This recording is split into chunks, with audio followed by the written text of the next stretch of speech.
बिस्मिल्लाहिर्रहमानिर्रहीम। अस्सलाम वालेकुम डियर स्टूडेंट। लेक्चर नंबर 8 में हम सेकंड पार्ट में आज एड्स को डिस्कस करेंगे। अभी हमने प्रीवियस लेक्चर में रेट्रोवायरस को देखा है, अब हम एड्स के बारे में इंफॉर्मेशन लेंगे। एचआईवी साइकिल को हम इंशाल्लाह ताला अपने आने वाले लेक्चर में डिस्कस करेंगे। तो स्टूडेंट, एड्स को एब्रीवेट अक्सर पेपर में यही पूछ लिया जाता है कि एड्स को एब्रीवेट कर दें। एड्स को कहते हैं एक्वायर्ड इम्यूनो या इम्यून डेफिशिएंसी सिंड्रोम, यानी कि ऐसा वायरस जो एड्स की वजह बना है, जो एचआईवी वायरस है, उसने उस होस्ट के अंदर कुव्वत मुदाफ़त जो उसे चाहिए थी बीमारियों के खिलाफ लड़ने की, उसे उसने कम कर दिया है। अब वायरसेस उसको इजीली अपना शिकार बना सकता है क्योंकि उसकी कुव्वत मुदाफ़त को उसने यानी कि वाइट ब्लड सेल को कंट्रोल में ले लिया है। इसलिए डिफेंस सिस्टम हमारा अब फेल हो गया है और इस तरह हम एड्स का शिकार हो जाते हैं। तो यानी कि इंसान के अंदर ये बीमारी पाई जाती है। AIDS is a very serious disease, बहुत ही ख़तरनाक किस्म की बीमारी है, कॉज बाय रेट्रोवायरस, जो रेट्रोवायरस की वजह से होती है, जो आपने अभी पढ़ा भी है। Results in the failure of the immune system of the patient, जो नतीजतन किस वजह से होती है कि उसके अंदर जो कुव्वत मुदाफ़त होती है, जिस्म का लड़ने की ताकत होती है बीमारियों के खिलाफ, वो ख़त्म हो जाती है और हर बीमारी उसके ऊपर आसानी से अटैक कर सकती है। हिस्ट्री देख लेते हैं, थोड़ी सी तारीख इसकी क्या है। AIDS was reported by some physician, कुछ डॉक्टर्स वगैरह ने इसको रिपोर्ट किया था, बताया था 1980 में, 1980 की दिहाई में। इन द यंग मेल, उन्होंने एक मेल को यानी कि डायग्नोस किया, उसके अंदर ये वाला वायरस पाया गया।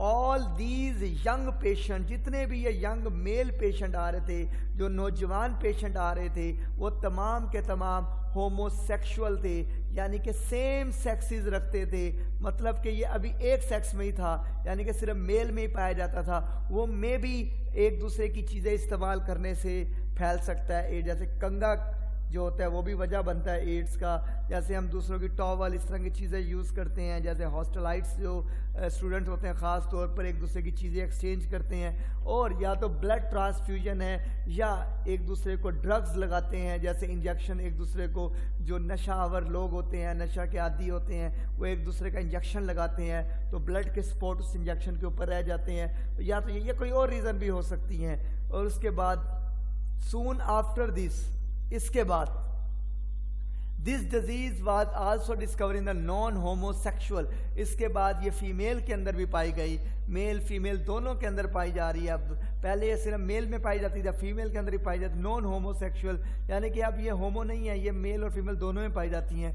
हु वर गिवन ब्लड या ब्लड ट्रांसफ्यूजन, ब्लड, या तो उन्होंने खून दिया है या खून से रिलेटेड कोई ऐसे पढ़ा जैसे वाइट ब्लड सेल, या ऐसी कोई एक्सचेंज करवाया उन्होंने अपने ब्लड को, जिसकी वजह से ये वायरस एक दूसरे में ट्रांसफर हो गया। History and the cause of the HIV देख लेते हैं, डिस्कवरी सॉरी अब देख लेते हैं। इन 1984 the agent causing the disease was identified by the research terms.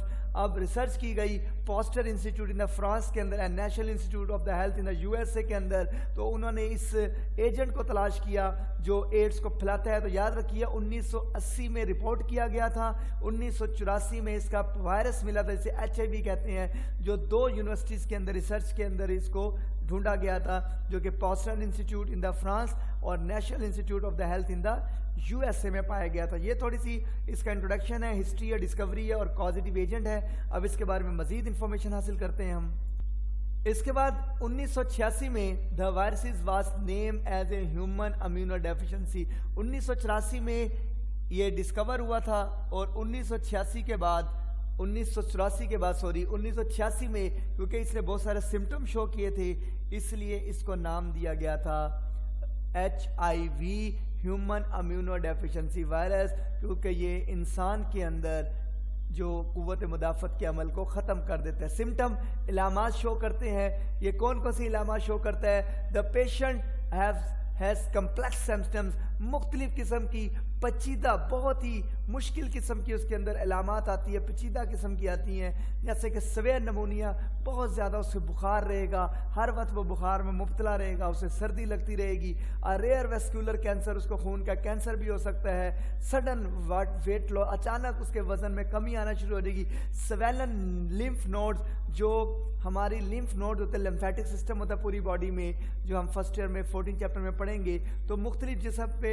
Lymph node होती है, जैसे गर्दन में, अंडर आर्म में, पेशाब वाली जगह के इर्द गिर्द लिम्फ नोड होती हैं, ये फिल्टर का काम करती है बेसिकली। यहाँ पे टी और बी लिम्फोसाइड होते हैं जो फिल्ट्रेशन का काम करते हैं, फ्लूइड को वायरस बैक्टीरिया से पाक करते हैं और बॉडी के अंदर उस फ्लूइड को भेजते हैं। तो ये लिम्फ नोड डैमेज हो जाती हैं बिकॉज टी लिम्फोसाइड तो उसने अटैक कर दिया उसके ऊपर, इसलिए टी अपना काम नहीं करेगा, फिल्ट्रेशन का प्रोसेस ख़राब हो जाएगा। जैसे टॉन्सल्स वगैरह हमारे बन जाते हैं, आपने देखा होगा ये जगह फूल जाती है गर्दन की, तो इसे हम लिम्फ नोड का सूज जाना कहते हैं, स्वेलन हो जाना है। General loss of immune function, जो हमारे अंदर एक लड़ने की ताकत है, कुव्वत मुदाफ़त है, वो बिल्कुल ख़त्म हो जाती है। तो ये 2 नंबर का सवाल बहुत अहम है, जिसे हम कहते हैं सिम्टम ऑफ द एड्स के सिम्टम शो कर दें। उसके बाद नंबर 4 है जिसे हम कहते हैं cell infected by the HIV। Previous lecture में भी हमने पढ़ा था कि वाइट ब्लड सेल में टी लिम्फोसाइट जो होता है वो हेल्पर का काम करता है, उसके ऊपर रिसेप्टर साइड लगी होती है जो उसको हमारे अंदर दाखिल होने में मदद देता है। यानी कि वायरस जब किसी रीज़न से हमारे ब्लड में जाता है तो ब्लड के जरिए वाइट ब्लड सेल के अंदर दाखिल हो जाता है, क्योंकि वाइट ब्लड सेल के ऊपर रिसेप्टर लगे होते हैं जो उसे फैसिलिटेट करते हैं अंदर ले जाने में। तो the major cell infected by the, जो मेजर सबसे ज़बरदस्त सेल है हमारी बॉडी का, जो हमारे अंदर कुव्वत मुदाफ़त को कंट्रोल कर रहा है, बीमारियों के खिलाफ जंग कर रहा है, ये HIV उसी को जाके इन्फेक्ट करता है। हेल्पर, क्योंकि वो मदद करता है टी लिम्फोसाइट HIV की अपने अंदर ले जाने में, क्योंकि टी लिम्फोसाइट के ऊपर रिसेप्टर साइट लगी होती है। It is a major part of the immune system, ये इम्यून सिस्टम का सबसे बड़ा हिस्सा है। T for target cell, T for kill cell, ये टारगेट करके मारता है अपने दुश्मनों को, वायरस को, बैक्टीरिया को, प्रोटोजोन को, जरासीमों को। लेकिन ये HIV आके हमारे ही इम्यून सिस्टम पे कंट्रोल करने वाले टी लिम्फोसाइट को बर्बाद कर देता है। T stand for the thymus gland, ये यंग एज में, जब हम यंग एज में होते हैं, छोटी उम्र में होते हैं, तो थाइमस ग्लैंड होता है हमारी नेक रीजन में, तो ये प्रोड्यूस करता है उसको, उसके बाद ये डिसअपेयर हो जाता है। हम इसको इंशाल्लाह 14 चैप्टर में भी डिस्कस करेंगे थाइमस ग्लैंड को। Where synthesis of the white blood cells take place, जहाँ पर वाइट ब्लड सेल की पैदाइश होती है, बनते हैं। As the HIV infection continue in the host cell, जब HIV का इन्फेक्शन हो जाता है होस्ट सेल के अंदर, यानी कि अटैक कर देता है HIV continue in the host cell, वो हमारे अंदर कंटिन्यू अपनी आबादी को बढ़ाएगा। Decrease the helper T lymphocyte, और टी लिम्फोसाइट गिरते जाएंगे, कम होते जाएंगे, जिसकी वजह से टी लिम्फोसाइट अपना काम प्रॉपर नहीं कर पाएंगे। Result in the failure of the immune system, हमारे कुव्वत मुदाफ़त कौन लग जाएगी, जिसके नतीजे में ख़त्म होती जाएगी। Now the infected person is susceptible easy to attack to other disease। मैंने आपको पहले भी प्रीवियस लेक्चर में बात बताई है कि जो भी एड्स का पेशेंट होगा वो आराम से मुख्तलिफ किस्म की बीमारियों का शिकार हो जाएगा। जो आम बंदा जो एड्स का पेशेंट नहीं होता, वो उस बीमारियों को उसे पता भी नहीं चलता, उसको असर भी नहीं होता उन जरासीमों का। लेकिन ये जो एड्स का पेशेंट छोटी सी छोटी बीमारी पर भी आसानी से अटैक हो सकता है। इस cells of the central nervous system can also be infected by that. ये मैंने आपको प्रीवियस लेक्चर में भी बात बताई है कि 2 तरह के सेल के ऊपर ये अटैक करता है, एक ब्रेन सेल के ऊपर जिसे हमने टिश्यू सेल कहा था, और एक हमारे टी लिम्फोसाइट पे अटैक करता है। होस्ट स्पेसिफिसिटी आपने प्रीवियस लेक्चर में भी डिस्कस किया है। इट हैज़ बीन फाउंड, ये तलाश किया गया रिसेंटली, अभी पता चला है ये कुछ ही अरसे में, HIV infected multiply in the monkey, कि ये HIV जो होता है ये मोंकी के अंदर भी मल्टीप्लाई होता है, अपनी डिवीजन को बढ़ाता है, अपनी आबादी को बढ़ाता है, लेकिन but do not cause disease in दम, और वो होस्ट के अंदर डिजीज काज करता है जो स्पेसिफिक होता है। इसलिए मोंकी HIV का स्पेसिफिक होस्ट नहीं है, जो इंसान जो है वो इसका होस्ट है। इसलिए मोंकी के अंदर उसने अपनी आबादी तो बढ़ाई, लेकिन उसने अपने आप को वहां पर एड्स यानी कि काज नहीं किया, सिम्टम शो नहीं किए, उसने ये सिम्टम सिर्फ इंसान के अंदर शो करने, इसलिए ये होस्ट स्पेसिफिक है। क्यों? उसकी रीजन क्या है? क्योंकि रिसेप्टर साइट इंसान के पास है, मोंकी के वाइट ब्लड सेल के पास रिसेप्टर साइट मौजूद नहीं है जो इसको अंदर ले जा सके।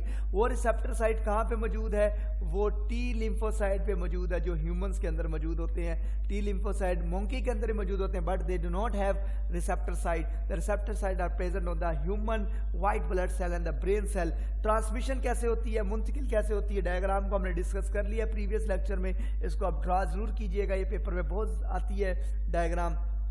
ट्रांसमिशन इसका सेकंड शॉर्ट क्वेश्चन है, सिम्टम इसका फर्स्ट शॉर्ट क्वेश्चन है। डायग्राम इसकी थर्ड शॉर्ट क्वेश्चन है, HIV is transmitted by the sexual जिनसी राब्ता, मेल फीमेल का, मेल मेल के साथ एक दूसरे जिनसी राब्ता जो होता है ये भी बीमारी की वजह बनता है। कॉन्टैक्ट विद द ब्लड, एक दूसरे का खून लेना और बगैर टेस्ट करवाए ये भी वजह बनता है। ब्रेस्ट फीडिंग, माँ जो अपने बच्चों को दूध पिलाती है और अगर माँ इन्फेक्टेड है एड्स की तो बच्चे के अंदर भी वो दूध के जरिए आराम से मूव कर सकता है। हेल्थ केयर वर्कर जैसे डॉक्टर है, जैसे नर्सिस हैं, जैसे पैरामेडिकल स्टाफ है, कैन आल्सो एक्वायर, उनको भी मुतासिर करता है HIV ड्यूरिंग प्रोफेशनल एक्टिविटी। अपने जब वो अपनी पेशा वराना अपनी काम सर अंजाम दे रहे होते हैं, क्योंकि गलती से जो एड्स का पेशेंट होता है अगर वो सिरिंज जो है वो गलती से किसी नर्स को या किसी डॉक्टर को या किसी पैरामेडिकल स्टाफ को लग जाती है तो आराम से वो भी एड्स का एक्वायर्ड हो सकता है। इस तरह होता है और बहुत सारी नर्सें, बहुत सारे डॉक्टर, बहुत सारे पैरामेडिकल स्टाफ जो होता है वो इसी वजह से वफात पाती हैं, हेपेटाइटिस की वजह से, एड्स की वजह से, कि वो गलती से इंजेक्शन उनके हाथ पे भी सुइयाँ जो होती है वो लग जाती हैं और उन्हें अंदाज़ा नहीं हो पाता और इस तरह वायरस जो होता है वो इंटर हो जाता है एक पैरामेडिकल यानी कि प्रोफेशनल एक्टिविटी करते हुए हेल्थ केयर वर्कर के अंदर भी। बचाव कैसे किया जाएगा? Important prevent major is the avoiding the direct contact with the HIV। कोई भी ऐसा तरीकाकार जिससे आप डायरेक्ट HIV को एक्वायर कर सकते हैं, हासिल कर सकते हैं, उससे आपको अवॉइड करना चाहिए। जैसे सेक्सुअल कॉन्टैक्ट को अवॉइड करना चाहिए, डायरेक्ट ब्लड कॉन्टैक्ट को अवॉइड करना चाहिए, ब्रेस्ट फीडिंग माँ को अवॉइड करनी चाहिए, हेल्थ केयर वर्कर को बहुत केयरफुली अपना काम करना चाहिए। Intravenous injection of drugs with common syringe must be avoided. जो नशा आवर लोग होते हैं वो एक ही सिरिंज से हर एक को इंजेक्शन लगा रहे होते हैं। 5-6 नशेई जो होते हैं वो अपने नशा पूरा करने के लिए एक ही इंजेक्शन को, ब्लड एक का ब्लड दूसरे के अंदर जाता है, दूसरे का तीसरे का ब्लड, हमें नज़र तो नहीं आता लेकिन रेड ब्लड सेल इतने छोटे छोटे होते हैं वो सुई के साथ अटैच रहते हैं और वो जब एक नशेई दूसरे नशेई के मांस के अंदर उसको लगाता है, इंट्रावेनस या वेन के अंदर लगाता है, वो डायरेक्ट हम उस ब्लड के अंदर दाखिल हो जाता है। स्टेरॉइल साफ सुथरी गैर इस्तेमाल शुदा नीडल सिरिंज इस्तेमाल करें। अनटेंसाइल बर्तन में भी यूज इस्तेमाल किए जाए एंड मस्ट भी यूज किए जाएं, यानी कि अच्छे साफ सुथरी चीज़ें इस्तेमाल की जाएं जो स्टेरिलाइज हों, जो इन्फेक्टेड से पाक हों, HIV का शिकार ना हो। एक सिरिंज एक पेशेंट को लगनी चाहिए, एक सिरिंज से कई पेशेंट को इंजेक्शन नहीं लगाना चाहिए, जो पहले दौर में ऐसे ही होता था लेकिन जैसे बीमारियां फैली तो ये फिर ख़त्म कर दिया गया इस चीज़ को। अब वैक्सीनेशन क्या चीज़ होती है? नाउ अब यानी कि इसकी अद्वियात बन रही है एड्स की, लेकिन अभी तक उसके ऊपर काम जारी है और ये प्रैक्टिस भी जारी है उसके ऊपर, लेकिन अभी खातिर खां उसके ऊपर कामयाबी हासिल नहीं हुई इतनी। Now the vaccination again HIV has been form, इसकी HIV की वैक्सीन बन गई है लेकिन the experiment application to human started और ये एप्लीकेशन अभी इस्तेमाल ह्यूमन के ऊपर किया जा रहा है अर्ली 2001 में साउथ अफ्रीका में, लेकिन अभी खातिर खां इसके ऊपर कामयाबी हासिल नहीं हो रही क्योंकि ये हमारे अपने ही सेल का हिस्सा बन जाता है, हमारे क्रोमोसोम का हिस्सा बन जाता है, इसलिए हमें पता ही नहीं चलता कि बॉडी को पता ही नहीं चलता कि ये मेरा DNA है या वायरस का DNA, जैसे वो बैक्टीरिया के अंदर जाके रेप्लिकेट होता था लाइसोजेनिक साइकिल के अंदर। तो ये स्टूडेंट हमारा आज का टॉपिक है एड्स के बारे में। बहुत सिंपल सा सवाल है, बहुत आसान सा सवाल है, आपने सिम्टम और ट्रांसमिशन को ज़हन में रखे, प्रिवेंशन को ज़हन में रखिएगा। ये पेपर में अक्सर पूछ ली जाती है प्रिवेंशन, जो ट्रांसमिशन है उसके साथ अवॉइड लगा दें तो ये सारा प्रिवेंशन भी, जो ट्रांसमिशन है उसके आगे आप वो अवॉइड लगा दें तो ये प्रिवेंशन भी बन जाता है। तो ईजिली है, वैक्सीनेशन को याद रखिएगा। 2001 में साउथ अफ्रीका में ये प्रैक्टिस कर रहे हैं, तब से 20 साल के करीब होने वाले हैं, लेकिन अभी तक इसमें इतनी ज़्यादा कामयाबी हासिल नहीं हो सकी। तो स्टूडेंट इसके बाद हम ये लाइफ साइकिल को पढ़ेंगे कि ये साइकिल कंप्लीट कैसे करता है अपना, किस तरह ये हमारे अंदर एड्स फैलाता है। तो अब तक के लिए इतना ही, थैंक यू सो मच, अल्लाह हाफिज़।